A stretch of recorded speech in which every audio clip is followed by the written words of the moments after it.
Miller Genuine Draft, 4 veces filtrada, suavidad excepcional.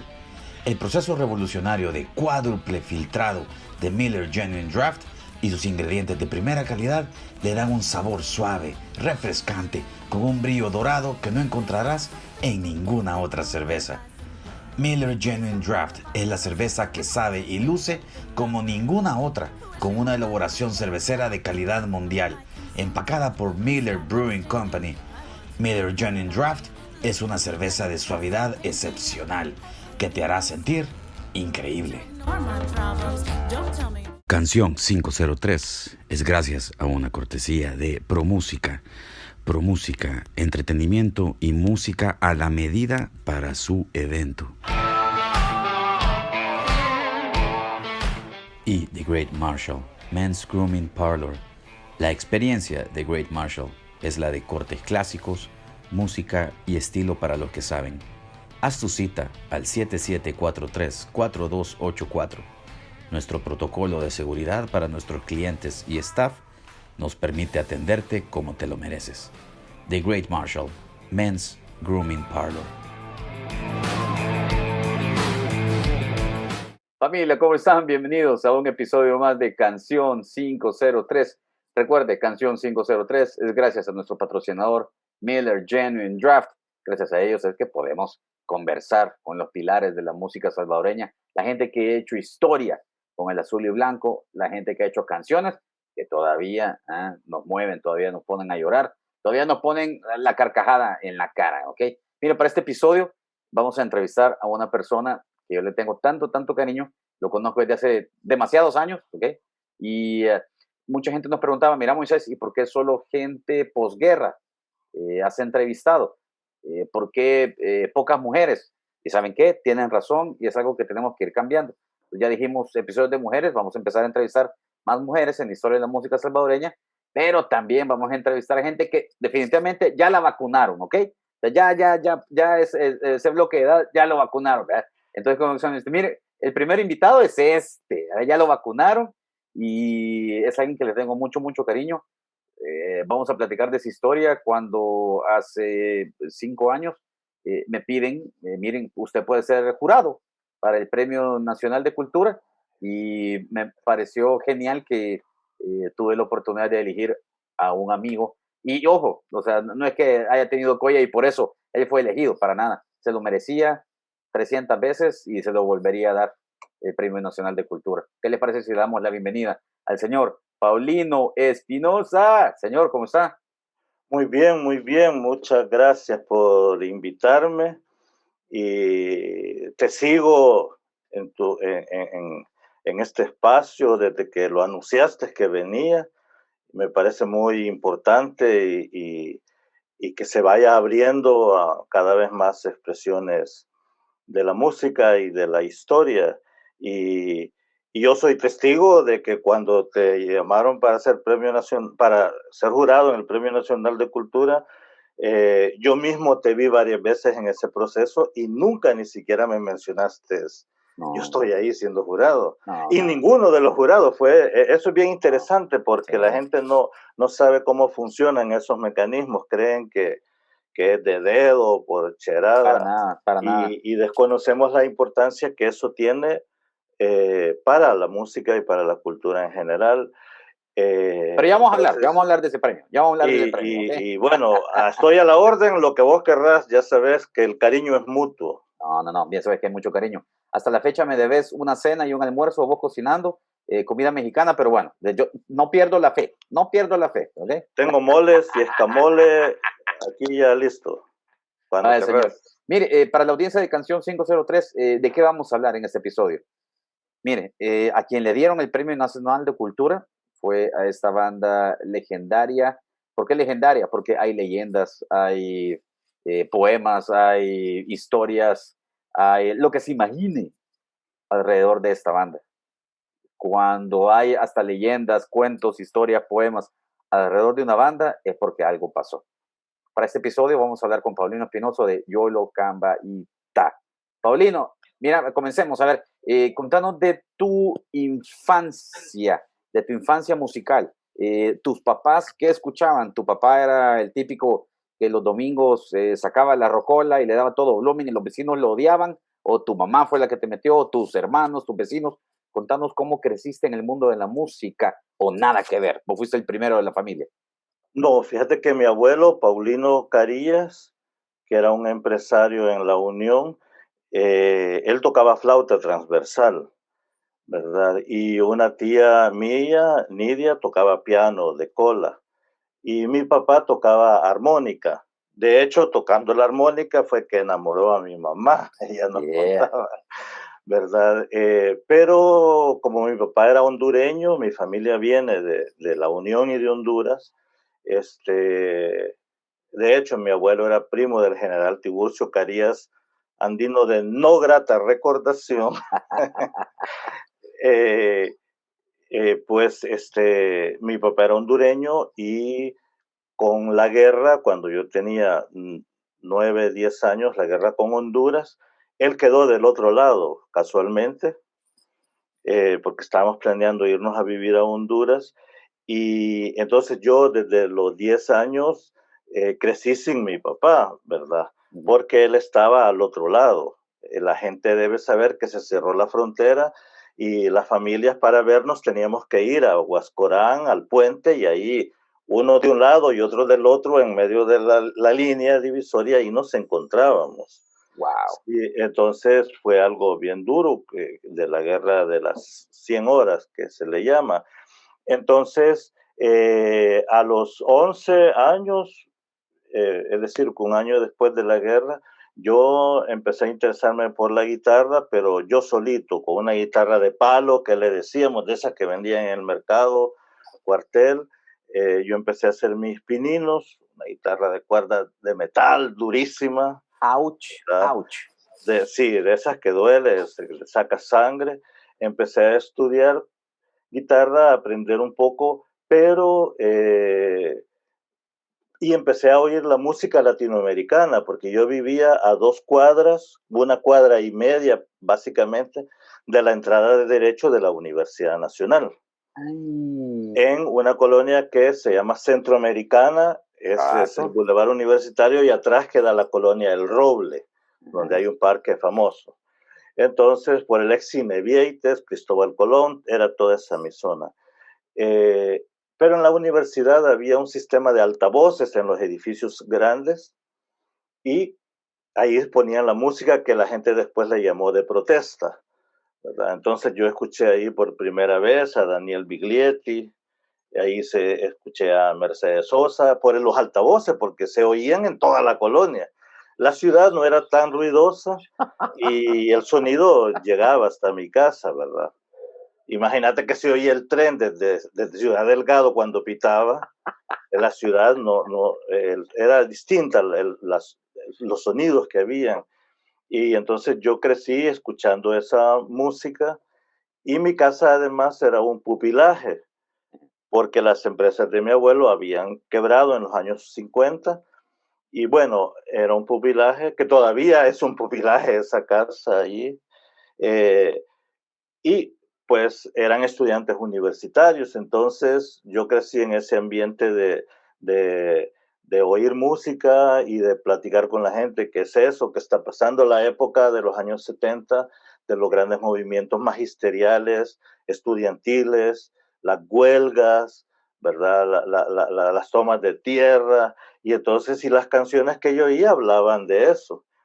Entonces, un amigo de mi mamá, esposo de una compañera de ella del colegio, de niñita, desde primer grado, él era un gran guitarrista. Él fue alumno de un alumno de Mangoré, Exacto. ¿verdad? Nieto de Mandoré. Nieto de Mangoré, ¿verdad?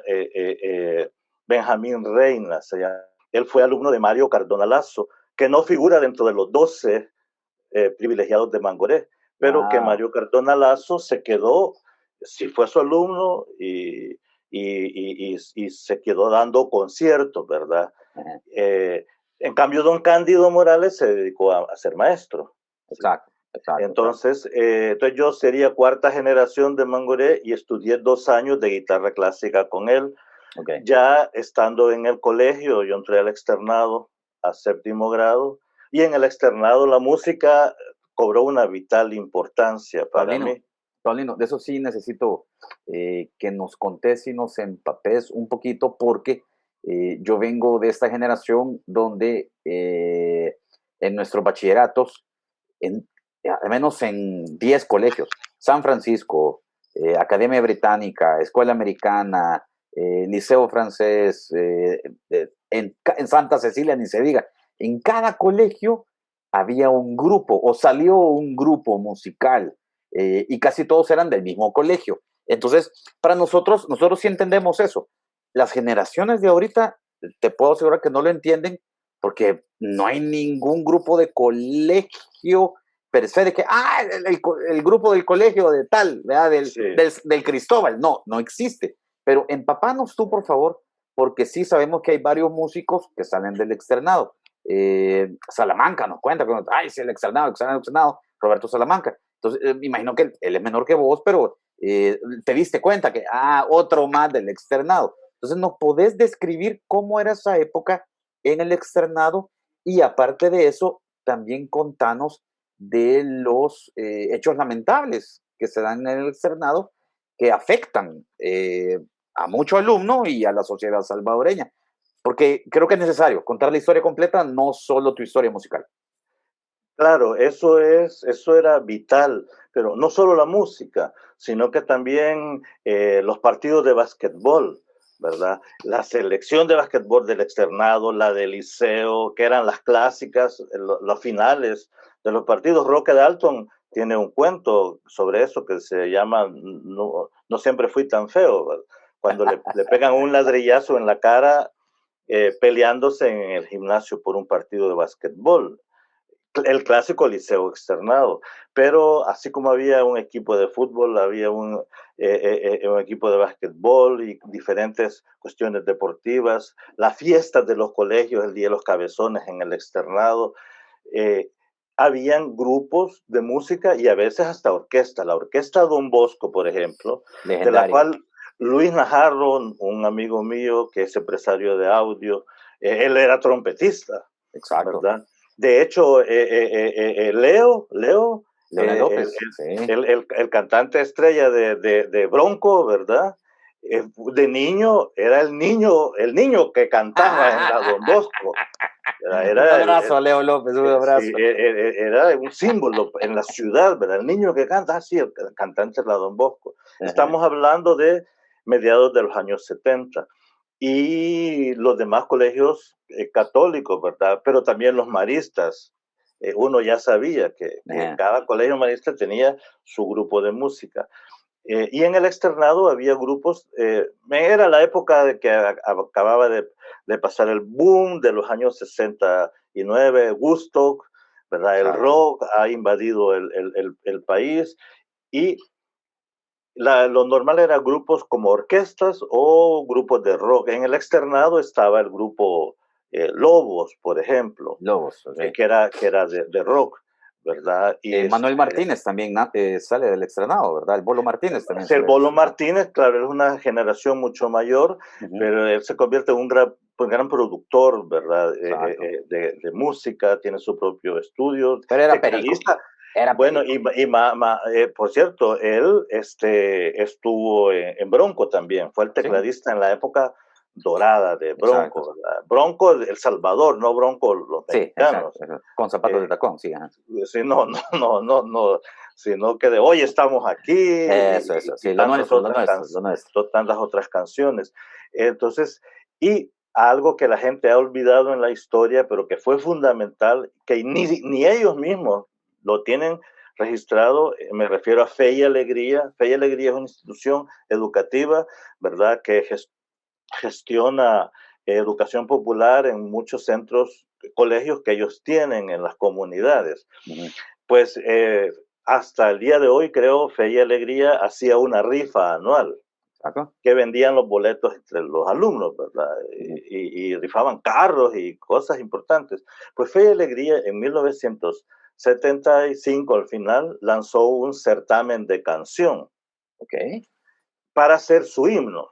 El certamen era, haga el himno de Fe y Alegría. Qué bueno, qué bueno. En todos los colegios este movimiento tuvo tal pegue que para empezar nadie hizo ninguna canción de himno, sino que lo que hicimos fueron canciones con identidad salvadoreña, queriendo dar un aporte a lo que los jóvenes considerábamos que debía ser la música. O sea, Y, era y genial, era entonces, genial. sí, nadie cumplió las tales bases, Pues sí, pero ¿verdad? qué bueno, qué bueno. Entonces, y entonces participa del Colegio Guadalupano, el coro del Guadalupano, un coro de muchachas enorme, ¿verdad? 40, 60 muchachas, la orquesta completa del Don Bosco, y, bueno, con decirte que en el primer el primer cierre, la primera eliminatoria, el Gimnasio Nacional con 10,000 o 15,000 personas estaba full de público. Y le presentaban las Full. canciones. Y ahí llegamos a cantar cada una de las canciones y nosotros, el Yolocán Baitá, que ya estaba formado, para que tengas una idea, cantamos una canción que hablaba de la fiesta de los toritos, la fiesta popular en los pueblos, el torito pinto, pero una canción hecha, ¿verdad? Y eso no decía Fe y Alegría por ningún lado. Creo que solo la del Guadalupano mencionaba Fe y Alegría. Y entonces, a tal punto que el jurado se vio obligado a cambiar las bases, a no respetar las bases. Exacto. Y luego la gran final fue en el gimnasio, en el auditorio antiguo del Guadalupano, que se destruyó con el terremoto. Y fue un boom, ¿verdad? Lo que te quiero ilustrar es que todos los grupos de colegios empezamos a crear nuevas canciones para mostrar lo que la juventud tenía que decir. Estoy hablando de 1976. Paulino, El Yolocán Baitá ganó. ¿Ustedes ganaron? Nosotros ganamos 2 premios por mejor canción y mejor interpretación. El grupo El Sembrador, que era de Guillermo Cuellar, que participaron por una parroquia, ganó el segundo lugar. Y Saúl López, que es el compositor del poema de amor de Roque Dalton, precisamente gana el tercer lugar con el poema de amor. Y hay menciones honoríficas al coro del Guadalupano y a la orquesta Don Bosco, porque el Yolocán Baitá, que éramos 4 personas con un tamborcito, una guitarrita, un charanguito y una flauta, contra la orquesta del Don Bosco, que eran como 30 bichos con trompeta, batería, congas, Y el mejor equipo, tengo entendido. El mejor equipo, sí. Entonces, y luego esta tradición siguió muchos años, de hecho, ¿verdad? Ustedes son herederos de esa tradición. Sí, pero me estás hablando de un mundo, Paulino, que ni siquiera me lo imagino.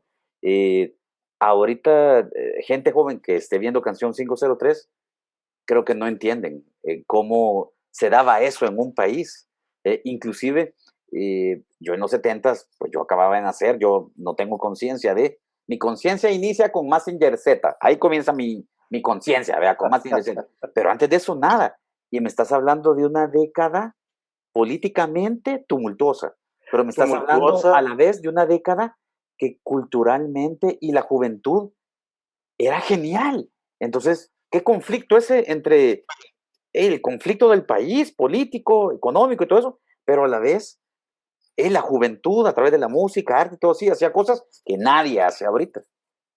Y hubo un antecedente importante, y es la Banda del Sol, que graba un disco que produjo Willy Maldonado, nada más ni nada menos, que se llamó Unidad.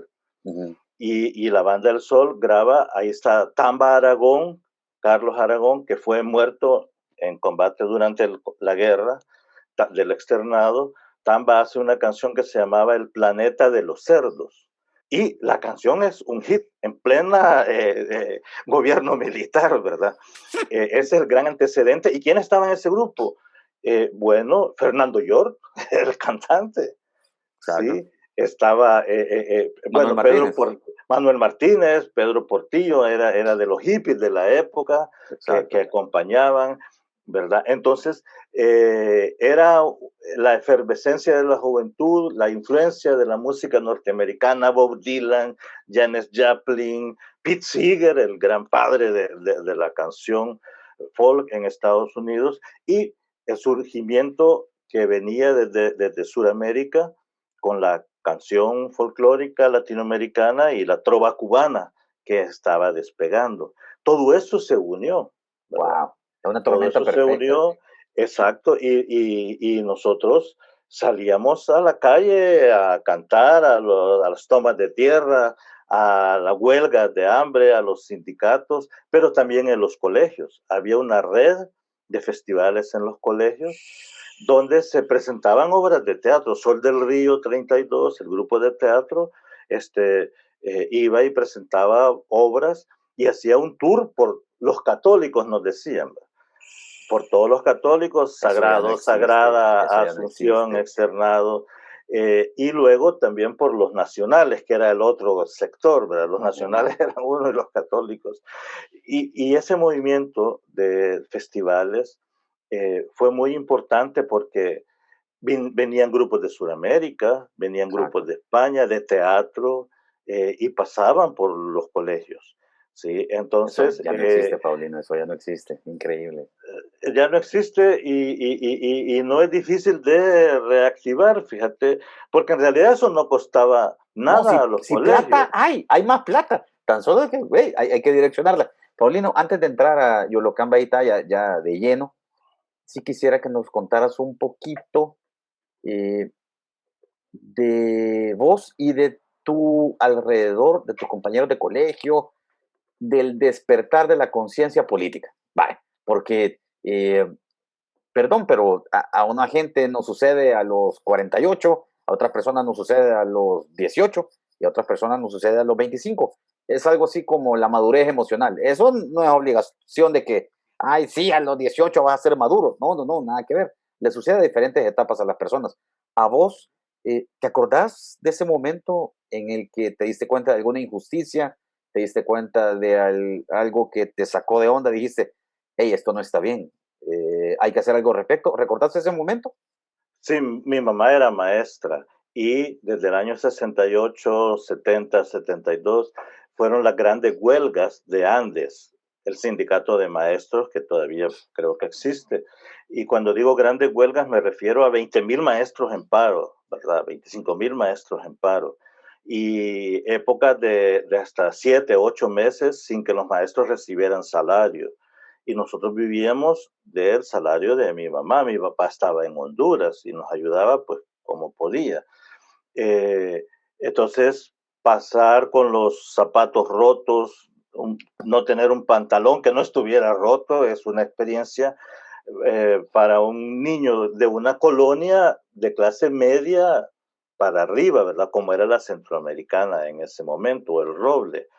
Era como decir Santa Elena, ¿me entendés? Sí, eso es. Y un niño de 10, 11, 12 años, ir donde sus amiguitos y andar con los zapatos rotos porque su mamá tenía 6 meses de estar en huelga, ¿verdad? De hecho, mi mamá estuvo en la toma del Palacio Nacional en el 72, cuando entró la guardia entró con machetes, blandiendo los machetes, ¿verdad? Ujú.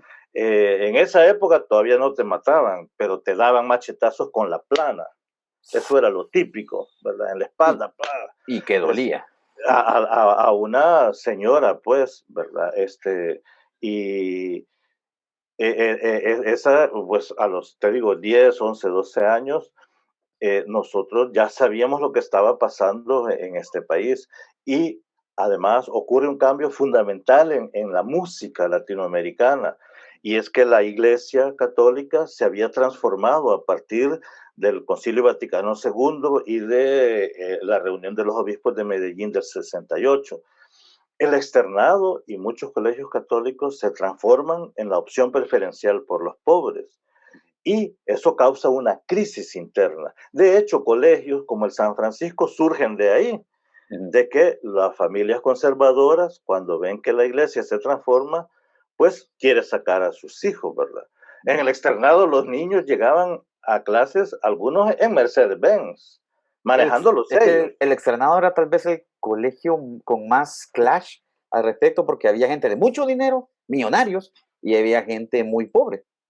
Porque el externado abrió un programa de becas y medias becas y un turno vespertino que se llamaba en la tarde, que era para los muchachos de escasos recursos, ¿verdad? y después en bachillerato se juntaban los dos grupos. Y dos grupos que, aunque se juntaban, a veces no conectaban. Ujú. Hasta el día de hoy, que tenemos 45, 40 o más años de ser mi promoción, hay gente que no se junta con otra, todavía. Cuando se reúnen en la promoción a celebrar, ¿verdad? Hay gente que no. Vaya, Velado, que fue de Arena presidente, Ujú. ese a nosotros nunca nos dirigía la palabra, ¿verdad? Ajá. Que en paz descanse. No sé si en paz. Bueno, Pero pues, bueno, yo recuerdo que la única vez que a mí me dirigió la palabra es que estábamos con un grupo tocando blues en un pasillo del externado y pasó y nos dijo, ¿qué están tocando esa música? De negros, eso es de negros. ok. Y yo dije, ¿y importa que sea de negros o de blancos o Ajá, de morados o de amarillos o de ajá, cobrizos? Pues, blues. Y ajá. nosotros seguimos tocando. En cambio, René León, que acaba de fallecer, ex Ujú. embajador, Exacto. ¿verdad? También de Washington. Arena, René León fue un amigo, un compañero, alguien que siempre estuvo y que nunca le importó que si eras de la mañana o de la tarde. ¿Me entendés? Inclusive, me imagino que ya embajador, hasta chocaste con él en Washington, me imagino. Fíjate que en Washington pero sí, aquí en El Salvador nos encontramos muchas veces y ya Ok. últimamente en Facebook estábamos bien conectados y bueno, lo que te quiero decir es que esa generación se vio muy rota porque pues había realmente intereses fuertes económicos y la represión era dura, ¿verdad? Nosotros crecimos en la época post-Gusto, post-hippies, y bueno, cuando vos andabas un pantalón acampanado y el pelo largo y estabas en la parada de buses, podía llegar la policía y con tijeras te cortaban el pelo, porque los hombres no usaban pelo largo, lo usaban las mujeres. Y si veían a una muchacha con un pantalón, le cortaban el pantalón, porque las mujeres no debían usar pantalones, ¿verdad? Demos gracias al Señor que ha cambiado la cosa. Demos gracias En al las Señor. paradas de buses, eso es lo menos que te podía pasar en ¿Qué una tal eso? parada de bus, ¿verdad? Y entonces en Entonces, ese ambiente tú tuviste tu despertar de conciencia política a temprana edad, gracias a tu madre. a los 10, 12 años y luego en el externado con todo el pensamiento de la nueva iglesia, la opción por los pobres, nosotros tuvimos, bueno, Rutilio Grande acababa de salir del colegio Ujú. para irse a Aguilares como párroco, él había trabajado en el colegio y en el externado entra Jato Asbun, que Ujú. venía del liceo. Lo cambiaron. Jato Ajá. había sido, él estudió en el liceo, Ujú. fue a estudiar a México después, oftalmología, bueno, él entra a trabajar al externado como catedrático de filosofía y forma el departamento de actividades extraacadémicas. Y entonces ahí nos empiezan a dar clases de música, pero Ah, también de realidad ah, nacional. wow, Y wow, wow. nuestros profesores, pues si fueron Salvador Samayoa, el Negro Galván, Jato Asbun, entonces había una visión de la realidad, ¿verdad? Diferente, diferente, totalmente Diferente, diferente. sí. Paulino, vamos a un pequeño corte. Recuerda que este corte es gracias a Miller Genuine Draft. Y al regresar, hablamos ya de fondo con Yolo Camba y Ta. Miller Genuine Draft te trae la experiencia cervecera más suave del planeta, gracias a un perfecto balance de ingredientes de alta calidad e innovaciones tecnológicas, todo en un paquete icónico inolvidable. Miller Genuine Draft. Amigos, bienvenidos una vez más a Canción 503.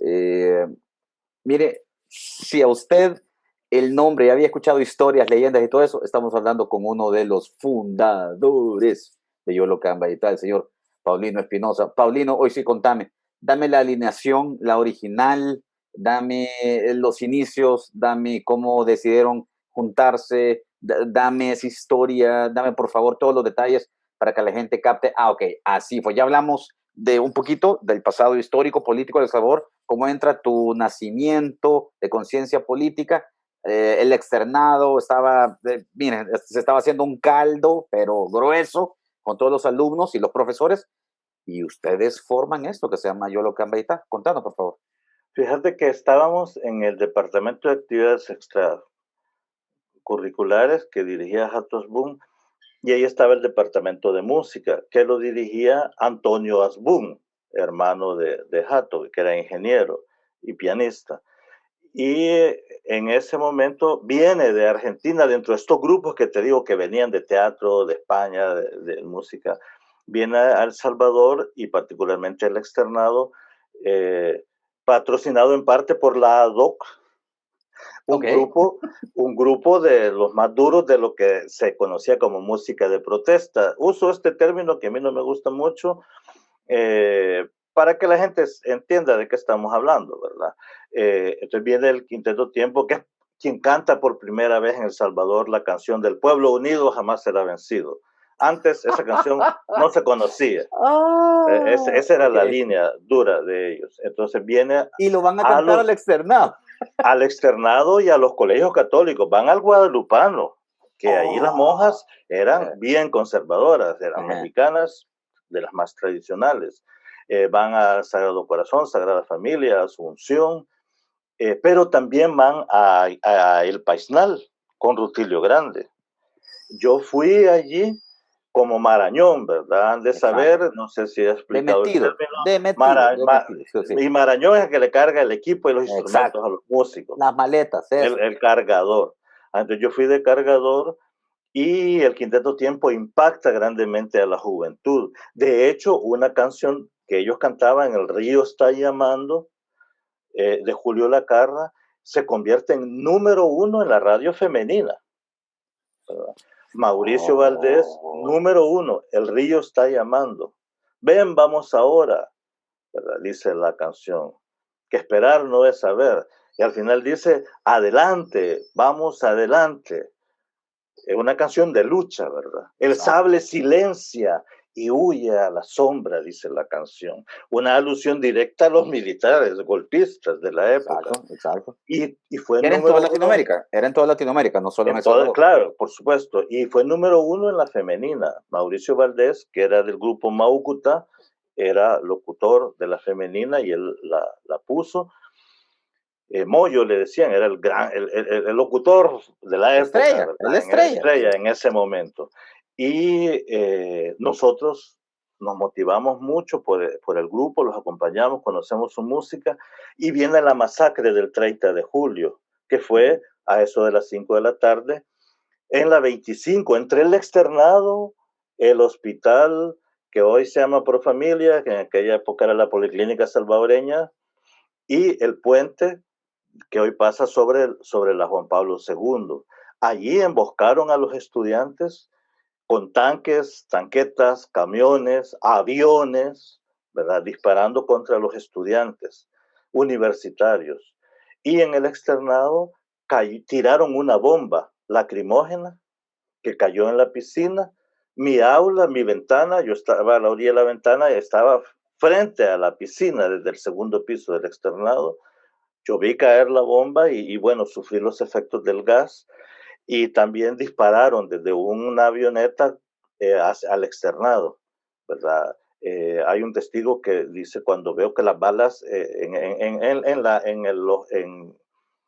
el jardín se ve que las balas caen. Pero ese fue el día en que también hubo fallecidos en el externado, ¿o eso fue otro? No, eso en el externado, eso es después en el 80. Ok. Estamos hablando de 1975. 75. Entonces nosotros subimos a la azotea del externado, donde estaba el asta bandera, y desde ahí pudimos ver a la calle, y un vigilante del colegio, entre los dos vigilantes del colegio, sin autorización de los curas, abrieron las puertas del colegio. Entonces muchos estudiantes se metieron y atravesaron el colegio y salieron por Decápolis, donde ahora es la entrada principal, y salvaron su vida. Yo diría que cientos Okay. hubieran habido muchísimos más muertos si los vigilantes no abren el externado. Nosotros vimos eso. Yo tenía 15 años. Sí, no me estás diciendo que era un niño de kindergarten, o sea, tú lo viste y tomaste conciencia. Sí. Y nosotros ahí en la azotea del colegio, Manuel de Jesús Gómez Alemán, que fue el cantante de La Fiebre Amarilla muchos años, Franklin Javier Quesada y yo dijimos, ¿verdad? Hay que hacer algo. Este país está demandando que los jóvenes hagamos algo. Y entonces dijimos, bueno, nosotros estamos en la música, hagamos un grupo de música que cante la realidad que estamos viviendo. Y entonces invitamos a Roberto Quesada, que había estado en la marcha, en la masacre, él es un sobreviviente, él estudiaba en otro centro educativo, lo invitamos a formar parte del grupo y a finales de agosto decidimos ya empezar a cantar juntos y buscamos ponerle un nombre, ¿verdad? Y entonces, como siempre pasa en los grupos, ¿qué nombre nos ponemos? Y nadie dice nada. El peor momento. El peor momento de una banda es ponerle nombres. Entonces decidimos que al siguiente ensayo cada quien llevaba una propuesta y entre los cuatro íbamos a decidir. Yo llevé la propuesta de Yolocamba Itá y resultó que nadie más llevó ninguna propuesta por haraganes, nadie había puesto a pensar y justamente nos invitan a cantar en un acto del Sindicato de Maestros, Andes 21 de junio, el día 28 de agosto del 75, y nos presentamos como Yolocamba Itá porque teníamos que decir algún nombre. Con ustedes, Yolocamba Itá. Sí, y como nadie más nunca propuso nada, así nos quedamos llamando. Paulino, a mí obviamente me toca, y feliz yo, me eché 2 horas escuchando música de ustedes, investigando cosas en internet y cosas así, pero encontré un pequeño artículo donde menciona a 2 nombres de personas, alguien de apellido Bonilla, creo yo, que él había dicho el nombre Yolocamba Itá. ¿Es así o cómo es la cosa? Porque ahorita te escucho y ¿cómo se llama? Vos ahí estuviste, pues, o sea... Sí, no, lo que pasa es que violín o algo así, o no sé. Sí. Para hacer la historia completa, yo no tenía un nombre. Estaba yo pensando, ¿verdad? ¿Qué proponer? Y yo tenía un libro del Ministerio de Cultura de los años 50 que habla sobre las palabras de nuestros idiomas originarios. Exacto. Y estaba revisando la parte lenca, ¿sí? No la nahuapipil. Y entonces llegó un amigo que cantaba precioso. Él nunca fue parte del grupo, Piolín. Piolín, que yo vivía en el pasaje Chile de la Colonia Libertad, él vivía 2 pasajes después. Vecinito. Vecino, sí, éramos vecinos, pero él era un poquito mayor que nosotros y cantaba, le decíamos Piolín porque cantaba como un pajarito. Piolín es un pajarito de las caricaturas, las que canta. Y él cantaba súper agudo y cantaba angelical, ¿me entiendes? Era una persona, él después murió en circunstancias muy extrañas y estando con él, entonces él me sugiere, ¿verdad? Mira, ¿y por qué no, ya que está buscando ahí en el libro, veamos pues, pasemos las páginas? Y en eso había una palabra que decía, que significaba siembra. Y entonces, ¿qué está? Que está. En lenca. Entonces empezamos a buscar y por alguna razón extraña, porque yo tengo el afiche, por alguna razón extraña, ahí estaba mal traducida la palabra Yolocamba, porque Yolocamba significa la alegría. Armamos la palabra yo la propuse el nombre, pero lo armamos con Piolín. Espérate, Paulino, pero entonces tu intención fue ponerle la tristeza de la siembra. Y hay un afiche que después se editó al año siguiente, donde aparece la traducción como la tristeza de la siembra. ¿Por qué? Porque nosotros estábamos tratando de buscar una identidad nacional. Exacto. Y en ese momento era el momento del auge de la lucha campesina y de las grandes injusticias en las fincas. No sobre tenía todo sentido las la alegría, fincas. tenía sentido la La tristeza. tristeza, Exacto, la tristeza que se convierte en rebeldía y lucha popular. Exacto. Qué buena Esa era historia. nuestra intención, Buena historia. ¿verdad? Pero ahora se llama Yolocamba. Ahora Yo lo cambio y la traducción correcta. Yo he investigado a Jorge Leilarín, a Joaquín Mesa con su diccionario, que salió del externado también Joaquín. Es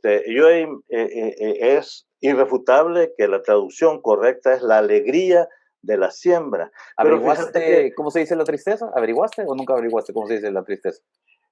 fíjate que no, pero Para saber cómo se tuvo que haber llamado Yolocamba sí, Itá. No se tuvo que haber llamado Yolocamba, sino que sí, otra cosa.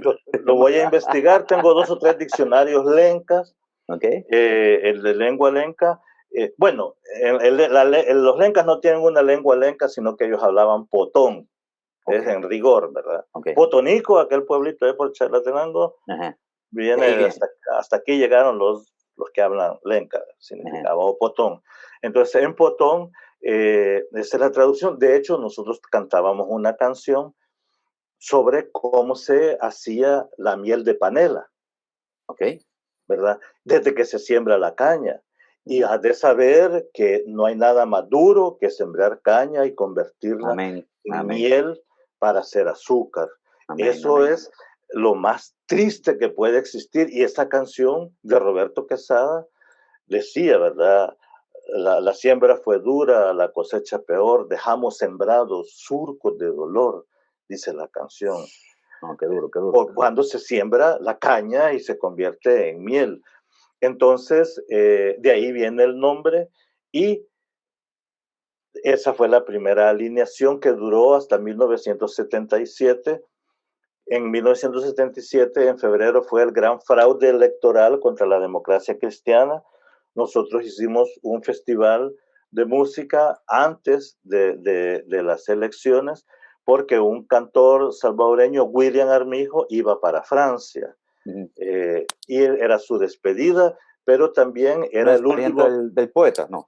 Hermano del poeta. Hermano del poeta, okay. Sí. El poeta vivía en Francia y Roberto Armijo, a quien conocimos también. Un día te cuento la historia. Hay una foto preciosa, hay una foto preciosa del poeta que está en Notre Dame y él está ahí con un abrigo, con una foto preciosa, por si la logran buscar. Por cierto, él hizo una canción con Roque Dalton. Ellos, sí, que se llama El Machete Encachimbado. Dios los cría, Paulino. Y ellos se juntan, sí. Pues los dos poetas hicieron esa canción, El Machete Encachimbado, porque no querían cantar El Carbonero en Moscú. En Moscú, en el Festival de la Juventud. Dice, hay que cantar algo del Salvador. Y dice, no, vamos a cantar el huevos. Pues sí, exacto. No, con saludos a la familia Lara. Con saludos a la familia Lara. Mira, regresando. Te quería preguntar, ¿crees que nos podés contar un poco de la personalidad de los otros 3 miembros? ¿Crees que nos podés contar un poquito de Franklin, un poquito de Roberto y un poquito de Manuel? Contanos cómo eran. Bueno, Manuel era una persona, porque Manuel no ha cambiado un ápice. Es el que contaba los chistes en el colegio. Hasta la fecha. El que nos puso los apodos. Bueno, al guasón, a este Velado, le puso Guasón. Porque era en blanco y negro la televisión y Batman y Robin, ¿verdad? Aparecían en blanco y negro y el Guasón era así, chele yuca. Exacto. Color yuca. Y entonces le puso a Velado, a René León le puso otro apodo, no lo voy a repetir por respeto y por cariño. Y porque estamos en segmento Disney. Contaba los chistes. Programa Disney, por favor. Y Manuel, además, él cantaba muy agudo, tenía una gran habilidad para modular su registro de la voz y era una persona muy simpática, a veces demasiado simpático. Le teníamos que parar el carro. Él así es. ¿Verdad? Y le decíamos el toro Virgo porque era el más alto de todos y era fornido. pero era un cierto, la niño. De hecho, gente, el otro apodo que tenía era el ajá. niño. Por cierto, Paulino, creo que hay que Y decirlo sí, porque no, es necesario, pero para que la audiencia de Canción 503 lo entienda, la voz de Manuel es de las más respetadas en la historia de El Salvador. La voz de Manuel, ey, ¿cómo se y, llama? y, La gente hasta la y, fecha y tiene ese registro, se le cuadra y, ey, Manuel, se le cuadra. cantante, se le cuadra, ¿ok? Sí. Es voz privilegiada, ¿ok? Entonces, eso fue Manuel. Es voz Contanos de los Quesada, privilegiada hablando de los y la, Quesada. y la, y la, y la conserva. Los Quesada, Roberto y Franklin, bueno, Franklin era compañerito nuestro del colegio. Ujú. Franklin quedó enamorado del charango cuando vio el Quinteto Tiempo. Y de Ok. hecho, el Quinteto Tiempo, porque el hermano de Jato era piloto de TACA, Ujú. Chepe Asbun. Entonces, ellos traían los discos de Sudamérica. Y así conocimos a los charchaleros, a los andariegos, aquí la Payún, porque Chepe metía de escondidas los discos, porque en esa época Era no prohibido. cualquiera podía meter esos discos, era prohibido, te podían Claro. llevar preso, hasta por una Biblia te podían llevar preso. Entonces, él se enamora del charango y los del Quinteto Tiempo nos mandan un charango y Franklin se apropió del instrumento. El charango tenía una carcasa de cuzuco, hoy son de madera, ¿verdad? Ujú. Yo por aquí tengo un charango, se los puedo enseñar, es que no sé si la gente lo ve, pero es un instrumento muy particular. Franklin se enamora y el grupo empieza a tocar con el charango. Franklin era un fanático muy estudioso, él pasaba horas y horas en el parque ahí de la colonia de ellos, la universitaria, ahí frente al camión Rebollo, Ujú. Y también es tenía músico. la técnica de la Tenía, manita. tenía la técnica, él era y sigue siendo hasta el día de hoy una persona muy cerrada en ese sentido. Se encerraba en su mundo a estudiar el charango y realmente lo desarrolla. Esto después se convirtió en un problema porque yo quería que dejáramos el charango y usáramos la mandolina. La mandolina es el instrumento que se usaba en los cantones, Ok. ¿verdad? Por los grupos de música en ese momento. Y Es más nosotros fácil de estábamos, conseguir. Era más fácil de conseguir. y más fácil de conseguir en ese momento, pero además era el sonido que había en los pueblos, ¿verdad? Ujú. Mandolina, marimba de arco, una guitarrilla con cuerdas de metal, un tambor, una flauta, Y la guitarra de eh, palo, la guitarra de palo. sí, una flauta salvadoreña, y entonces nosotros andábamos queriendo salirnos del sonido de Sudamérica y Ujú. tener un sonido salvadoreño. Desde esa época. Y Roberto Quesada, Roberto era más bohemio. Él escribía poesía hasta el día de hoy. Tiene editados Ok, 2 libros, por cierto, ok. muy buenos. Pintaba, él estaba experimentando y hace las primeras canciones, ¿verdad? Como yo te contaba sobre la molienda, hace una canción sobre la ciguanaba y el cipitillo, hace otra canción sobre una mujer maltratada que va a rezarle el Cristo Negro de Guatemala, a Esquipulas, buscando una identidad nacional originaria nuestra. ¿Sí? Ujú. Entonces Roberto yo me llevaba más con Roberto y con Manuel que con Franklin, Ujú. porque realmente Franklin pasaba horas y horas y horas allí en el parque Ujú. estudiando guitarra y experimentando. Paulino, ¿nos podés sacar un poquito de estos mitos, de estas leyendas? Al menos lo que se habla, de la gente que no sabe, porque Uh-huh. pues, yo no viví esa época, te digo, yo apenas en Mazinger Z en adelante, ¿verdad? Tuve conciencia, pero se habla de que Franklin era el genio musical y que como se llama, tú eras la persona que ponía los pies en la tierra y cosas así. ¿Eso es así o nada que ver con se llama, de que no, mira, éramos cuatro brothers, éramos cuatro como amigos de colegio, éramos como se llama, brothers de colonia, a veces todo eso? Contando un poquito porque sí, hay mucha habladuría al respecto de que como que de esos conflictos, que inclusive tú hasta lo acabas de mencionar, de que Franklin no quería dejar el charango cuando en realidad tú querías hacer un poquito con mandolina. ¿Cómo era? Contanos esa dinámica. Pues mira, en cierta forma es cierto, en cierta forma, ¿verdad? Porque la magia del Cholo Camba, nosotros no pudimos estudiar música en el conservatorio, en el Centro Nacional de Artes hubiera sido en esa época, formalmente. Yo estudié guitarra clásica pues gracias a este maestro, y Franklin es básicamente autodidacta, pero Franklin es un extraordinario guitarrista y tiene una intuición fabulosa para los arreglos. Entonces, Roberto tenía una gran habilidad para las letras, ¿sí? Y además un sentido más cultural, universal, pues estaba en la pintura, estaba en la literatura, él tocaba el bombo y también cantaba. Y Manuel, que tenía una voz privilegiada. Sí, que era una tormenta perfecta. Y entonces, desde el principio, mi papel en el grupo fue la guitarra de acompañamiento, porque Franklin era el instrumentista. El charango es un instrumento muy melódico, ¿verdad? Y luego que logramos que entendiera y se cambiara la mandolina, pues la mandolina la agarra y se convierte en su primer instrumento. Entonces, a mí me correspondía la guitarra de base. Siempre la guitarra. Siempre la guitarra. Mira, Paulino, ahorita sí quisiera preguntarte, transportarnos a dos cosas. Una vez más, al primer concierto, que al menos nos diste un par de señales del primer concierto, que fue para una cosa de maestros, pero también transportarnos a la primera grabación. Esas dos historias, contanos, por favor. Tanto el primer concierto de Yolo Cambaita como la primera grabación.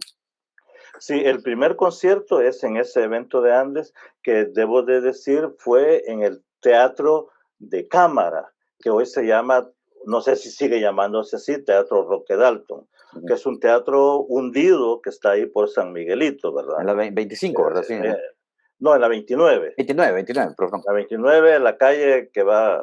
Exacto. Que iba para el manicomio antes, no sé a dónde queda el manicomio ahora. Que va a dar al inframe. Ahí con la Avenida España, cruce de la Avenida España con la 29, ahí está ese teatro hundido, que lo hizo Duarte, por cierto, cuando era alcalde. Duarte hizo el teatro hundido e hizo los servicios públicos aéreos. Entonces puso en alto los inodoros y la cultura bajo tierra. Ay, Paulino. Curioso. No van a cancelar el podcast, van a cancelar el podcast. No, entonces, allí cantamos por primera vez algunas de estas canciones que te he mencionado con los maestros y ya buscando ese sentido nacional. Nunca cantamos las canciones que la gente cantaba de Guaraguao, sino que desde el principio buscamos nuestra propia identidad. Wow. ¿Originales desde un principio? Sí, desde un principio, sí. Wow. Estas canciones que te menciono. ¿Qué sintieron ese primer show? ¿Qué sintieron ese primer show? Fue bien chistoso porque era en agosto y estaba lloviendo y el parque había sido mal construido por Duarte, que era ingeniero, pero lo hicieron mal, y entonces se filtraba el agua. Qué lindo. Porque arriba había un parque, ¿verdad? Exacto. Ahora creo que hay oficinas, pero arriba era un parque y abajo en el escenario pues se filtraba el agua. Yo me acuerdo que yo estaba con la guitarrita mía y me caía una gota. Y ese fue el chiste del momento. Los maestros estaban fascinados porque era algo que ellos nunca habían escuchado. Un esfuerzo por canciones que les tocaba su fibra. Acordate que los maestros eran gente, por lo general, muy humilde, venido de los pueblos, y entonces había una conexión rápida. Y Roberto tocaba un tambor pequeño que es el tambor que acompaña al pito. En San Antonio Abad, por ejemplo, eso es típico. Entonces había como un signo de búsqueda de nuestra identidad propia desde el principio, pero en ese momento usando el charango. Entonces, recuerdo que era maravilloso porque había pasado un mes de lo del 30 de julio y el 30 de julio se había fundado en Catedral, porque después del 30 de julio Catedral fue tomada por la gente en la noche y ahí se fundó una organización que fue un signo de lucha extraordinario durante todos esos años que se llamó Bloque Popular Revolucionario. Nosotros como jóvenes nos adscribimos al Bloque Popular Revolucionario desde el principio. ¿Por qué? ¿Por qué a ese y no a otro? por la línea política. La otra línea política era la del Partido Comunista, que tenía su expresión partidaria, que era la UDN, la Unión Democrática Nacionalista. Pero era porque no creían en Dios y tú, viniendo del externado, sí creías en Dios. Pues fíjate que ese no era un problema, porque en El Salvador el problema no es creer en Dios o no creer en Dios. En El Salvador es en qué Dios crees. Si crees en el Dios del mercado y en el Dios del capitalismo, y eso no era un conflicto. Pero sí el Partido Comunista tenía una línea prosoviética con la cual nosotros no estábamos de acuerdo. Nuestra estrategia era otra. Miren, y solo quisiera también ubicar un poquito a las personas que nos escuchan, que tal vez están diciendo, espérate, ¿qué es eso del BPR? Familia, si usted no sabe qué es eso del BPR, por favor investigue. Usted necesita conocer sobre su país. ¿Va? Y para ubicarlos, mira, y Moisés, ¿vos qué sabes de eso? A ver, lo voy a trasladar. Mi santa madre, desde los 3, 4 años, se le metió en la cabeza que Moisésito iba a ser músico. Y entonces, pues, la señora me llevaba en bus todos los días al conservatorio de música, porque existía un conservatorio de música aquí en El Salvador. No es que no haya existido nunca. Sí ha existido un conservatorio de música. Yo soy producto de eso y quedaba por el Parque San José en el centro. Y era una cosa de 3 pisos. Olía, o sea, yo ahorita cierro los ojos y puedo oler al conservatorio de música. Aparte de eso, espérate, ¿qué tiene que ver eso con el BPR? Bueno, que todo el conservatorio y todo el Parque San José estaba manchado con las letras BPR. Y entonces yo decía, yo de niño, imagínense, un niño de 4 años, un niño de 3 años, aprendiendo a leer, ¿verdad? BPR. Para mí era algo importante porque estaba en todas las paredes donde me llevaban a recibir clases de música. Entonces, BPR. Jamás se me va a olvidar porque mi infancia musical fue manchada por BPR. Seguimos contando, Paulino. Y nosotros éramos los que hacíamos las manchas. O sea que cuando ibas pasando, tal vez yo había pasado por ahí con un spray. Y el glorioso Bloque Popular Revolucionario. Hablando de esa época, por favor. Entonces, son del año 75 en adelante y es el auge de la organización popular. Entonces, la canción salvadoreña y el grupo Yolocambaitá se funde con la organización popular. Los maestros, antes 21 de junio, los estudiantes universitarios, el UR19, el FUR 30 en la UCA, el movimiento de estudiantes revolucionarios, ya te entiendo, el MERS y los campesinos, que eran nuestra vanguardia, ¿verdad? FECAS, la Federación Cristiana de Campesinos Salvadoreños, Federación Cristiana de Campesinos Salvadoreños, católicos surgidos de las entrañas de la iglesia salvadoreña. El Monseñor Luis Chávez y González fue uno de los gestores en realidad de esto. Y además, que lo sigue Rutilio, lo sigue... Por supuesto que Rutilio lo sigue en Aguilares. Rutilio muy preocupado por el tema de la violencia, porque él estaba absolutamente en contra de la violencia, pero la violencia estaba en las fincas. Fíjate que los campesinos cantaban una canción en esa época, y en Aguilares, que la canción decía, nosotros lo que exigimos, arroz, tortilla y frijoles, y también lo que pedimos, salario de 11 colones. Esas son las canciones que cantaban los campesinos en las fincas de caña. Arroz, tortilla y frijoles, porque ni eso tenían para comer. Solo para que la gente se ubique, en Aguilares todavía están esos cañales, todavía están. Aguilares es un centro de distribución agrícola que viene del norte de Guatemala y ahí se junta mucho producto agrícola que es donde se distribuye a varias partes del país.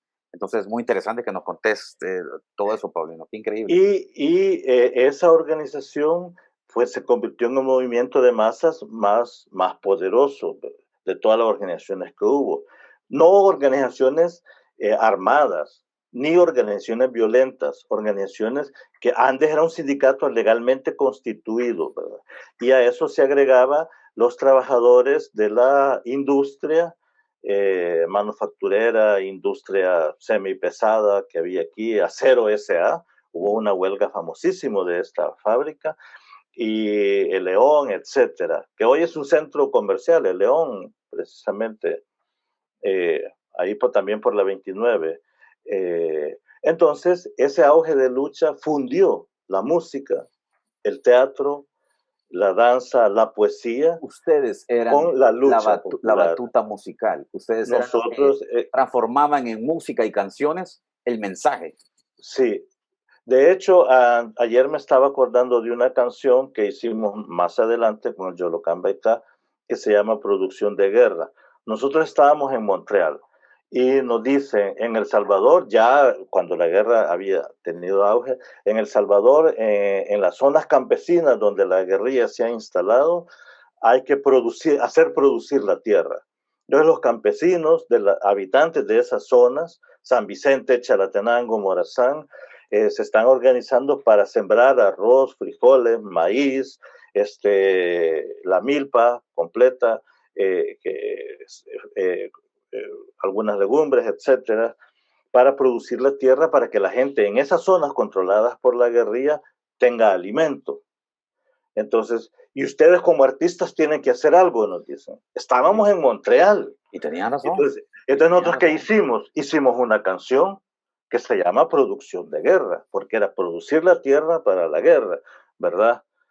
Qué bonito ha despertado el sol chapudito sobre los maizales y el frijolar, dice la canción, ¿verdad? Qué bonito. Entonces, ¿ves? Ahí se fusiona el arte con la realidad. Paulino, dos preguntas.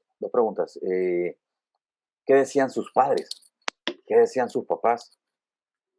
Yo sé que como tu mamá, profesora, pues ya nos has contado que tenían conciencia política desde muy temprana edad, pero ¿y los demás papás nos decían, ay bichos, tengan que dar todo eso? ¿O al contrario era, hey, estamos con ustedes?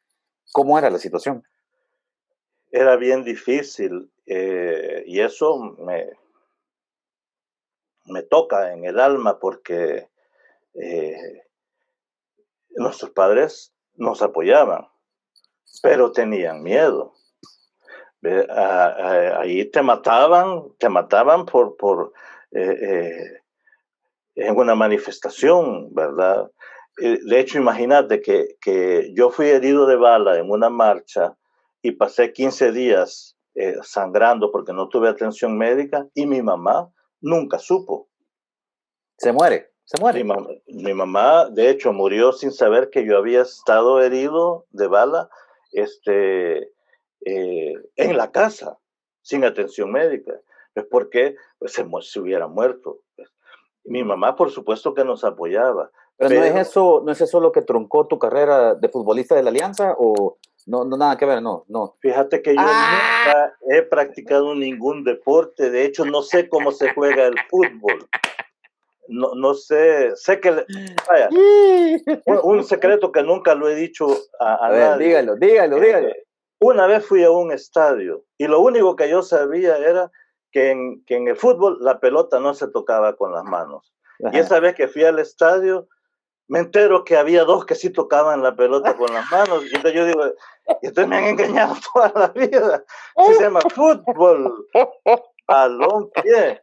Y entonces... Mira, Paulino, algo que sí quería que comentaras a la audiencia de Canción 503 es, tú nos hablas de manifestaciones, pero la gente joven sí creo que no entiende a lo que se le puede llamar manifestación, porque eran manifestaciones de arriba de 10,000 personas, 50,000 personas, 30,000 personas, algo sí. Que en la posguerra, tal vez un par de años después, de posguerra, nunca más lo volvimos a ver. Además eran súper organizadas. Cuando yo te digo que nosotros estábamos organizados, la gente no tiene esa dimensión. Cuando ibas a una marcha y estabas organizado, vos sabías el plan de la marcha.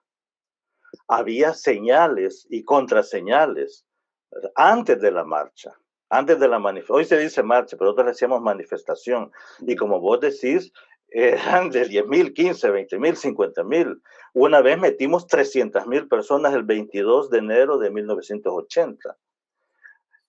De hecho, la punta de la marcha llegó al centro de San Salvador y el centro de la marcha, que éramos nosotros, el BPR, ni siquiera caminamos un metro. Nunca Ya la punta había llegado, nunca nos movimos. Nunca se movió. De Y qué hecho, bueno, nunca qué nos bueno. movimos porque cayó el enemigo. cayó la policía, el enemigo, le decíamos, con aviones y helicópteros, y nos dispararon desde el aire con gases lacrimógenos, etcétera. 22 de enero del 80.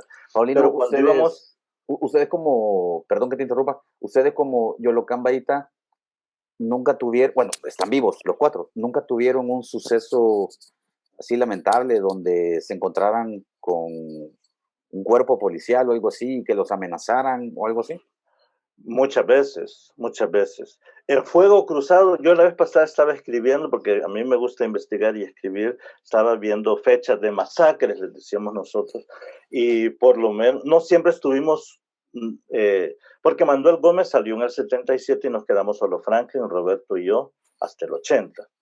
Entonces, en muchas marchas no íbamos los tres. De hecho, a veces nos orientaban no ir los tres, sino porque, pues sí, si había una masacre, podían matarnos a los tres. Entonces, pero eran marchas muy organizadas. Pero, vaya, al norte de San Vicente hay un pueblo, Tecoluca es al sur de San Vicente. Al norte de San Vicente hay una laguna, no me acuerdo cómo se llama ese pueblito. Ahí nosotros estuvimos cantando con los campesinos, 60 campesinos en la plaza. Nosotros tres cantando y 200 guardias nacionales rodeando, chasqueando los fusiles. Qué lindo, qué alegre. La Guardia Nacional usaba un fusil que se llama G3, que dispara una bala, que si te pega en el hombro te arranca el brazo. Además eran balas explosivas. Y la Guardia Nacional era lo peor, ¿verdad? Otra vez viniendo de San Miguel de noche, en Quebrada Seca, también por San Vicente, por cierto, San Vicente es una zona muy conflictiva, viniendo en una coaster, placas nacionales, porque era de la universidad, habíamos ido a cantar a la universidad, veníamos un grupo de teatro, el Grupo Maíz, nosotros, el Yolocán Baitá y varios poetas, y a las 2, 3 de la mañana nos pararon en Quebrada Seca y nos pusieron contra la coaster así, y nos decían los guardias, ¿verdad? ¡Ay, hijos de puta, hoy se van a morir! Y chasqueaban los fusiles. Chasquear es que montaban la bala para disparar, ¿verdad? Y mandaron a un guardia a revisar adentro si llevábamos. Nosotros andábamos fusiles de madera, de utilería, ¿verdad? Y andábamos pelucas y pancartas del BPR, que eran las que ocupaba el grupo de teatro en su representación. ¿Y se las encontraron? Y entonces, no, fíjate que eso estaba en el último asiento, y las coaster, no sé ahora, tenían un asiento auxiliar. Exacto. Y los guardias no usaban botas, sino que usaban zapatos, botas bajas, ¿verdad? Y usaban unas cosas de cuero que se llamaban polainas, que eran como una bota falsa y tenían un cinchito. Entonces las polainas les dificultaba pasar por encima de los asientos. Eso lo salvó. Y el guardia, eso nos salvó, ¿verdad? Porque en eso les llamaron por radio y ellos se fueron. La cosa es que había habido un tiroteo antes, había habido un enfrentamiento con una unidad guerrillera y los guardias andaban, no sé si puedo decir perros, le decíamos nosotros, andaban enojados. Dale. Andaban perros. En el Puerto del Triunfo también fuimos rodeados por la guardia. Y que nos dispararan muchísimas veces en las manifestaciones. Nosotros hacíamos manifestaciones y a veces nos mataban 26, 30 personas durante la marcha, que nos rodeaban y nos disparaban. Pero la gente no entiende las cantidades no las entiende la gente. Es algo que la única manera es mostrando videos, es la única manera que la gente capta. Bueno, En la UCA yo les he mostrado videos a los estudiantes y hay estudiantes que nos han dicho, ¿y esa película cuándo la hicieron? Ajá. ¿O a Dicen, que no dónde es es? ¿O a dónde película, es? ¿En qué país? eso no es película, eso es así en las calles. Mire, La vida en El Salvador es una película. Vamos a un pequeño corte. Esto es gracias a Miller Genuine Draft. Miller Genuine Draft te trae la experiencia cervecera más suave del planeta, gracias a un perfecto balance de ingredientes de alta calidad e innovaciones tecnológicas, todo en un paquete icónico inolvidable. Miller Genuine Draft. Estamos de regreso aquí con Paulino Espinosa de Yolo Cambaita. Es momento que nos contés cómo fue la creación de la Misa Popular Salvadoreña. Por favor, hablando de esa etapa, se nota que tuvieron una misión al respecto y es algo que dejó historia en El Salvador. Sí, la Misa Popular Salvadoreña, de hecho yo acabo de escribir mi tesis de maestría en teología, analizando la misa y otras canciones, y he reconstruido un poco la historia, ¿verdad? La misa surge, Guillermo Cuellar no era del Yolocán Baitá, ni Jorge Palencia. Jorge Palencia era el organizador político. Él hizo la canción El Profeta, que es una canción tan conocida ahora.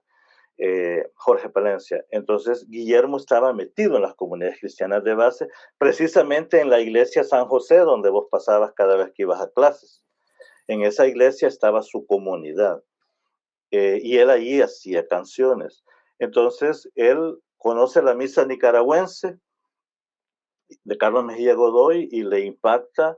Él va a Nicaragua a conocer a Carlos Mejía Godoy y Carlos Mejía Godoy le regala un disco de la misa y Guillermo, al calor de la lucha en las comunidades cristianas de base, empieza a componer algunas canciones. Y nos llama a Jorge Palencia y a Yolocán Baitá para que nos juntemos para ir pensando en grabar un disco con esas canciones que todavía no estaban hechas todas, sino que se estaban componiendo. Por ejemplo, yo compuse el canto de meditación, que es el Eclesiastés 3 de la misa, y yo lo compuse y se lo enseñó a Guillermo y él dice, eso me interesa para la misa. Y nosotros la cantamos, estas y otras canciones que ya estaban arregladas, precisamente en 1978, en la boda de Guillermo, cuando él se casa. Ahí cantamos por primera vez la misa. Cada canción de la misa cuenta una historia de una comunidad cristiana. La canción de entrada, Vamos todos al banquete, por ejemplo, está inspirada en la homilía de Rutilio Grande que él da antes de que lo asesinen en Apopa. Él da una homilía en Apopa porque han expulsado a un sacerdote y él dice en esa homilía, en la mesa del Señor, cada quien tiene un puesto y una misión. Y en esa cena, que es una cena de la comunidad, inspirada por Jesucristo, cada quien tiene que agarrar un taburete, no una silla de lujo, ¿verdad? No es una mesa de un gran banquete en casa presidencial o en la casa de Murray Mesa, sino que es espero que no sea patrocinador, sino que un taburete, una silla de 3 patas humilde, donde todos vamos a compartir. ¿Qué vamos a compartir? El gran milagro. El gran milagro de la reproducción de los peces y los panes no es que hubo un montón como que fuera magia, no, sino que la comunidad se junta para compartir. Se comparte. Eso es lo que dice Rutilio. Lo que hay que hacer en El Salvador es compartir. Los cañeros y los campesinos compartan con los campesinos. Pueden compartir y con pago justo para que ellos puedan vivir dignamente. Educación de hijos. Es exactamente que tengan oportunidad de ir a la escuela sus hijos. Y así esa canción cuenta esa anécdota, ¿verdad? O la canción. ¿Han interpretado ustedes la misa en el extranjero? Mira, la vez pasada yo saqué una lista y nosotros hemos tocado la misa en más de 1000 ciudades. Digo, nosotros como Yolocán Baitá, Por eso. sí, porque Guillermo ha cantado miles de veces el solo. La misa está editada en Suecia, está editada en Canadá, está editada en Colombia, está editada en México y en no sé cuántos otros más países. En 1000 ciudades, y te digo, en 1000 ciudades donde en cada ciudad hemos tocado muchas veces, ¿verdad? Por ejemplo, en la Catedral de Ámsterdam hemos cantado la misa. Hay un video donde está el primer ministro de Holanda en esa época, que fue durante la misa de cuerpo presente de 4 periodistas holandeses que fueron asesinados en El Salvador. Nosotros cantamos la misa y eso está en video, se puede ver ahí perfectamente. Hemos cantado en grandes catedrales, ¿verdad? La catedral de Monseñor Sergio Méndez Arceo en Cuernavaca, por ejemplo.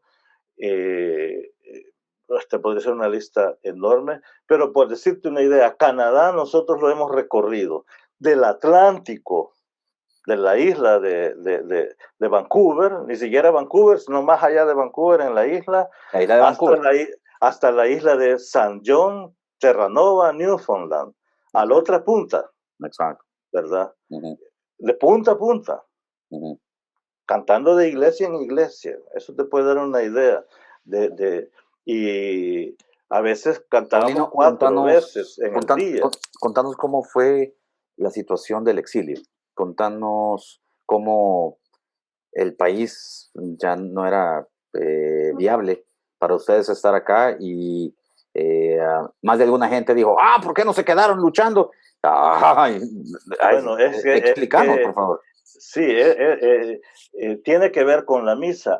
Así la misa se fue completando, ¿verdad? Y nosotros fuimos, bueno, en 1980, en marzo, matan a Monseñor Romero.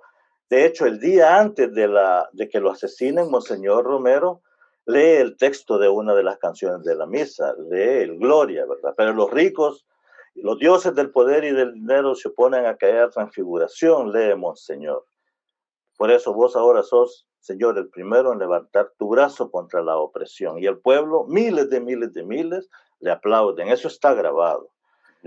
Al día siguiente lo asesinaron. Fue el día que dijo que ante la orden de matar, un soldado debía de respetar la ley de Dios, de no matarás. Y al día siguiente lo matan. Nosotros salimos el día 10 de mayo del 80, pero no porque fuéramos expulsados del país, ni porque huíamos de la guerra, sino porque nos mandaron de la organización a Panamá para el primer encuentro de derechos humanos, donde iba a estar la dirección del Frente Democrático Revolucionario, que era Guillermo Manuel Lungo y la gente de la socialdemocracia y los aliados. Ya nunca regresan, ya no regresan. Ya no regresamos. Nosotros vamos a Panamá y cuando llegamos a Panamá nos enteramos que el encuentro había sido suspendido. En lo que íbamos en el avión se suspendió el encuentro. Entonces nos dicen, se quedan en Panamá esperando orientaciones, a ver qué pasa, si el encuentro se va a retomar, etc. El encuentro se hizo 2 años después en Perú. Ahí estuvo Carlos Andrés Pérez, Bianca Jagger, una amiga tuya. Guapa. Sí, guapa. Estuvo Bianca, ahí la conocimos, y bueno, miles de figuras importantes de la política. ¿Cuánto tiempo en el exilio? Mira, sin regresar al país, 5 años, del 80 al 85. Yo me regresé en el 86. Propiamente dicho, final del 85, principios del 86. ¿No fuiste target inmediato? ¿Cómo no? Cuando me regreso, había un sicario que vivía en mi colonia, que era el que mandaba a matar a medio mundo, y él le había dicho a mi mamá ya había fallecido de fuente natural, pero él le había dicho a mi mamá que el día que mi hermano Andrés y yo regresáramos, íbamos a amanecer muertos en la cuneta de mi pasaje. En las cunetas de los pasajes, en la Colonia Libertad, amanecieron muchos muertos que él había matado. Bueno, la cosa es que salimos, estamos en Panamá casi 3 semanas, casi un mes, y nos mandan a Costa Rica, donde iba a llegar al final la delegación. Nos vamos a Costa Rica y estuvimos allí en un encuentro de derechos humanos, donde estuvo Luis Enrique Mejía Godoy, Adrián Goizueta, todos los músicos de la nueva canción importantes en Centroamérica en ese momento. Y Luis Enrique nos invita a ir a Nicaragua porque nos cuenta que él tiene un estudio de grabaciones. Acababa de ser, no hacía un año del triunfo de la Revolución Sandinista, y Luis Enrique estaba a cargo de un estudio que había sido de la Guardia de Somoza y que se lo habían requisado. ¿Cómo es la vida? Requisado. Y entonces vamos a Nicaragua y vemos el estudio y empezamos a grabar el primer disco nuestro, donde grabamos el poema de amor, La Barricada, que es una canción mía, El Miliciano, que es una canción mía también. Grabamos Regalo para el Niño, que después se convierte en muy Esa popular. Fue la primera ya grabación profesional, sí, hablando dicho, de Yolo Cambaita, en Nicaragua. Sí, profesional, porque era lo último en tecnología que había en Nicaragua. Pero sí, era una grabadora de 8 canales que solo funcionaban 7. Y para que la grabadora encendiera, alguien tenía que meter el dedo en un agujero que había y tocar un alambre. Sucede. Contacto. Y Luis Enrique Mejía Godoy estuvo con su dedo metido en ese agujero mientras nosotros pasábamos horas grabando. Porque vos sabés que una grabación tarda horas. En ese momento yo le llamo a Piquín y le digo, mira, a Piquín es Guillermo Cuellar, el compositor de la misa. Le digo, mira, aquí estamos con Luis Enrique, hay un estudio. Venite, porque aquí podemos grabar la misa. Venite, conoces el estudio y todos nos regresamos para El Salvador, porque veníamos de vuelta. Venite, hasta 2-3 días, vemos el estudio, si te parece, nos regresamos, armamos la misa allá y nos venimos después a grabar. Ese era el plan. Cuando Guillermo llega, final de junio, capturan a una persona, amiga nuestra aquí en El Salvador, un compañero, ¿verdad? Y lo capturan y él dice hasta lo que no sabía, ¿verdad? Y entonces, y a raíz de eso, mucha gente fue muerta, fue capturada, perseguida. Entonces la organización nos dice que nos quedemos, incluyendo a Guillermo, que no podemos regresar porque ha sido capturado.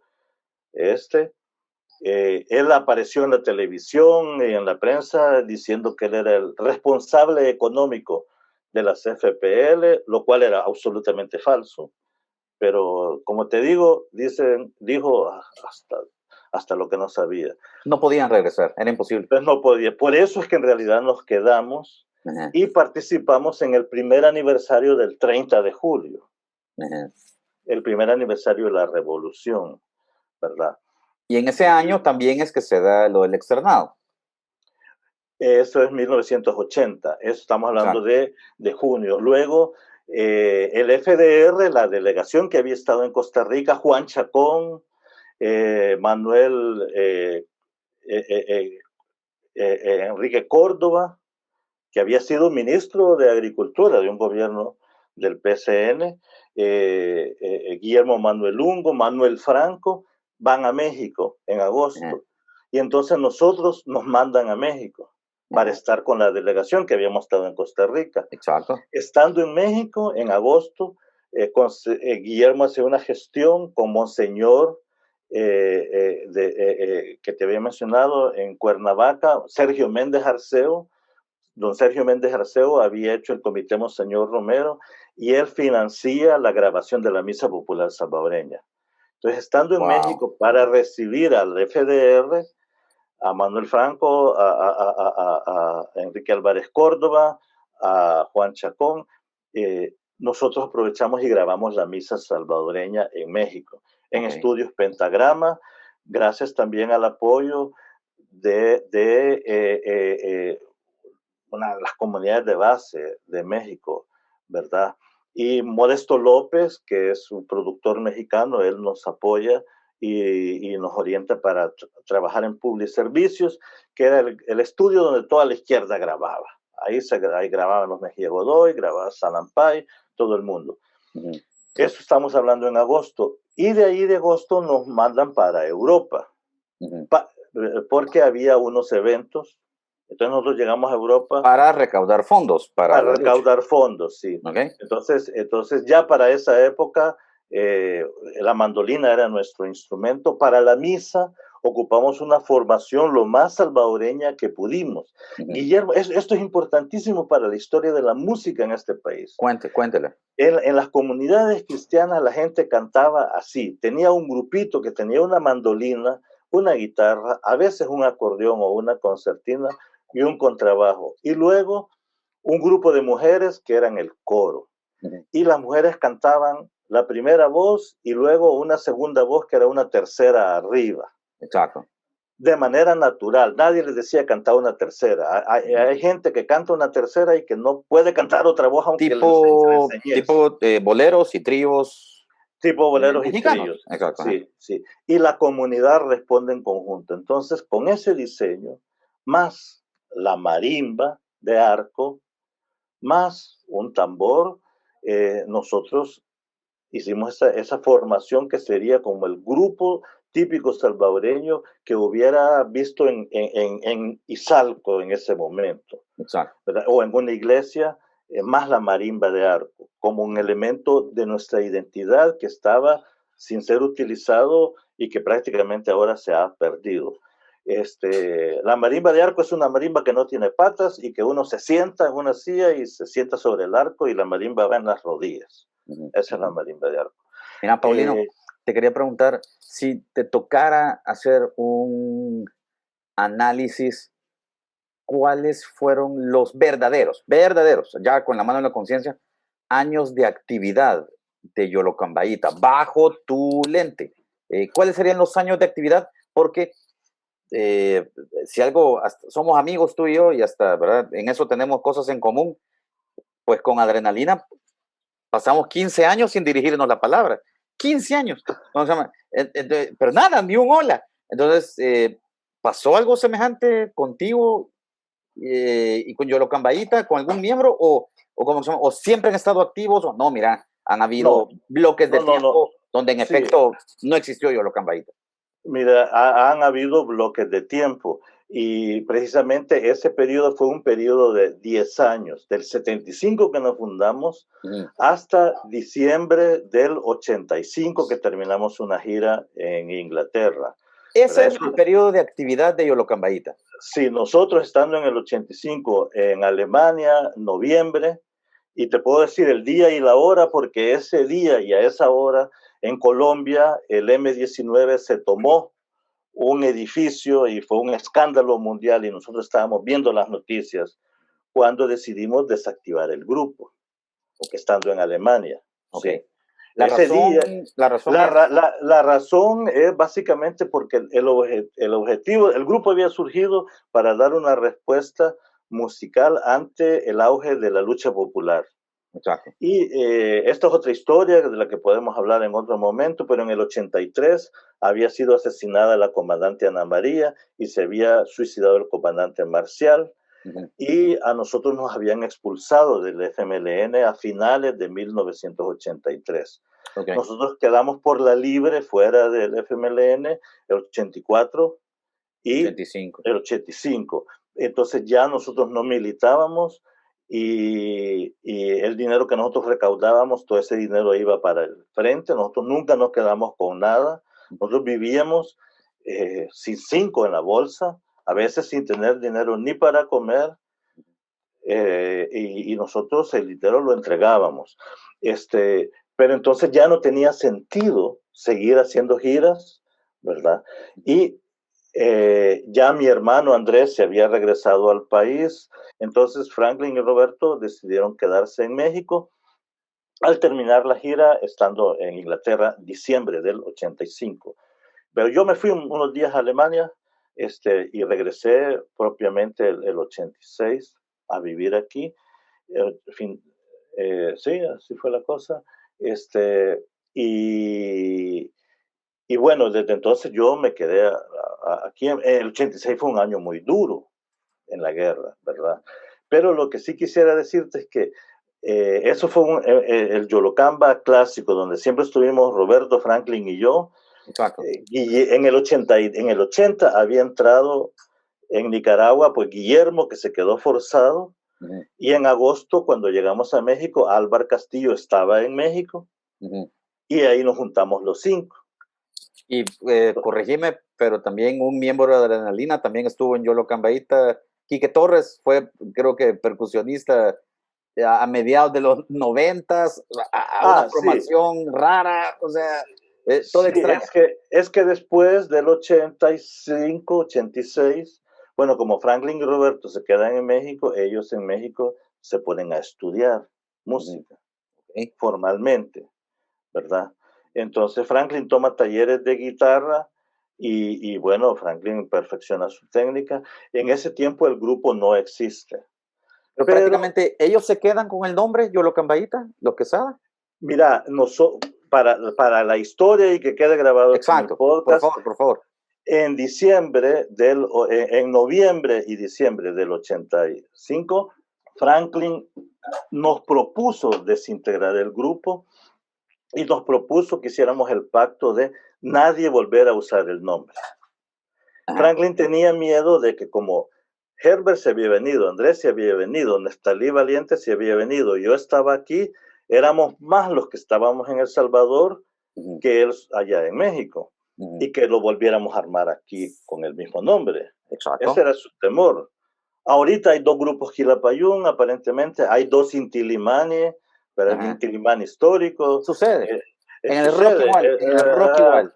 Entonces, ese creo que era su temor. Pero nosotros no teníamos ninguna intención, porque el nombre del grupo, como él mismo, porque fue Franklin el que lo propuso, el nombre es patrimonio del pueblo salvadoreño, no se puede volver a usar. Y estuvimos de acuerdo. Y Roberto cumplió el acuerdo, entiendo yo, en México. Pero tiempo después, ya cuando ellos estaban estudiando, un par de años después, Guillermo Cuellar va a México. Porque él quería grabar un disco que se llama Canciones para la Nueva Vida. Precioso, un disco precioso. Y entonces se junta con Franklin y Roberto y les dice, mira, quiero que grabemos esta música, he conseguido un pequeño financiamiento, yo les voy a pagar y lo sacamos bajo el nombre del Yolocambaíta. Y entonces así se vuelve a juntar el Yolocambaíta. Si vos le preguntás a Franklin, te va a decir que no es cierto, pero la historia es la historia. Mira, entonces, y solo un par de cositas más, porque es que si te metes a streaming, a Apple, a Spotify, lo que sea, vos pones Yolocambaíta y sale la foto de Guillermo Cuellar.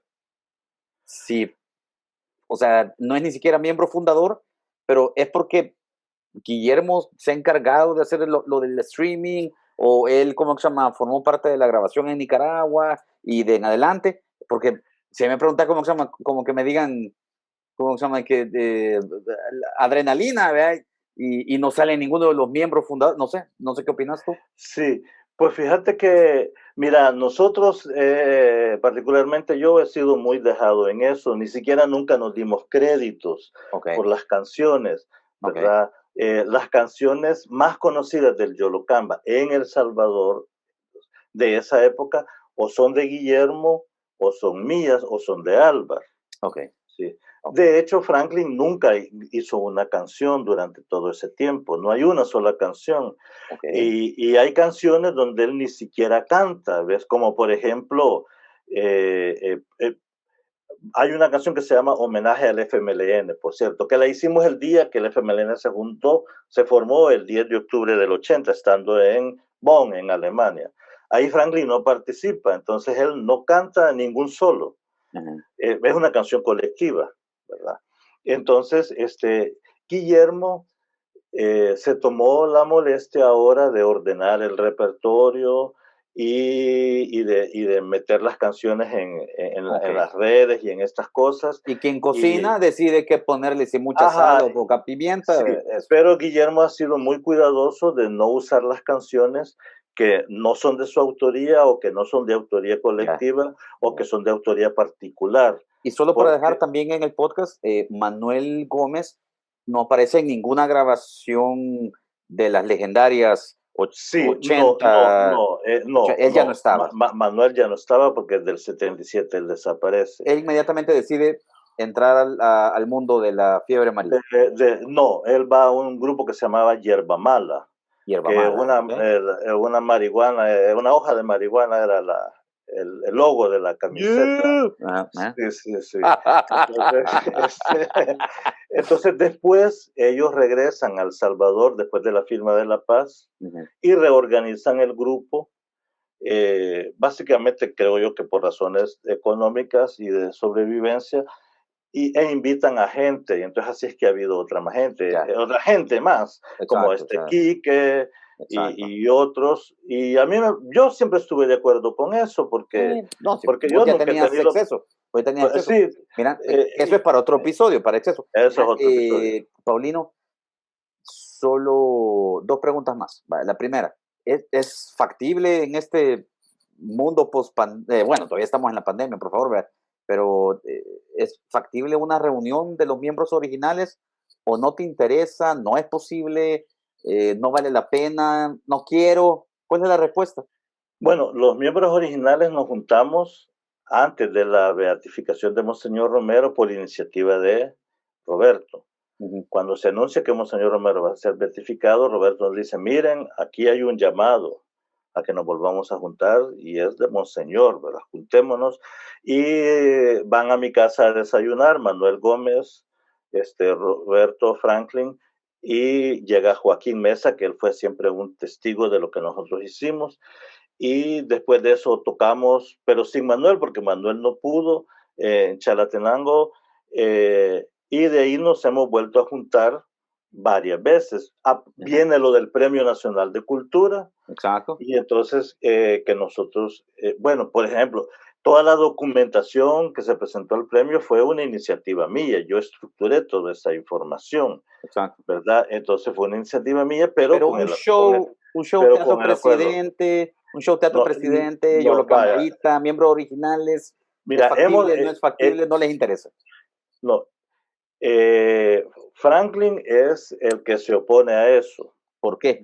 No sé, de verdad que no sé, porque yo he organizado muchas cosas, conciertos grandes y además estamos grabando, ¿ves? Muchas cosas. De hecho, ahorita estamos grabando una canción para Roque Dalton, Ujú. un poema que está súper bien hecho. Estamos haciendo un jingle para la Radio Progreso de Honduras. Y ahí está Manuel, está Roberto y está Guillermo, estoy yo, ¿Y está Franklin, por qué no? Andrés. Siempre lo invito, Ajá, siempre lo invito. pero no va. Pero no va. Eh, ¿Tenés una respuesta de él? ¿Qué te ha dicho? O... no, fíjate que últimamente ya no me responde. Yo siempre lo he invitado y siempre lo Ok, he llamado y ok. eh, yo creo que su miedo, él siente que es, aunque él fue el que nos propuso que nunca volviéramos a usar el nombre, yo creo que él se siente que es el dueño del nombre, ¿verdad? Entonces a mí me da risa porque a nosotros no nos interesa ser dueños de nada, Pues sí, ajá. ¿verdad? Pero es que creo que Entonces, sí eh, amerita la banda tener un cierre, siento yo, un sí, cierre de... claro, y lo quisimos hacer y nos hemos acercado a ellos, lo he invitado a tomar una cerveza al fotocafé y a platicar. Y de todo esto hay fotos, por cierto, que Ajá. demuestran para que nadie diga que no es verdad. Pero no ha Eh, surgido nada. pero no, no, él se opone.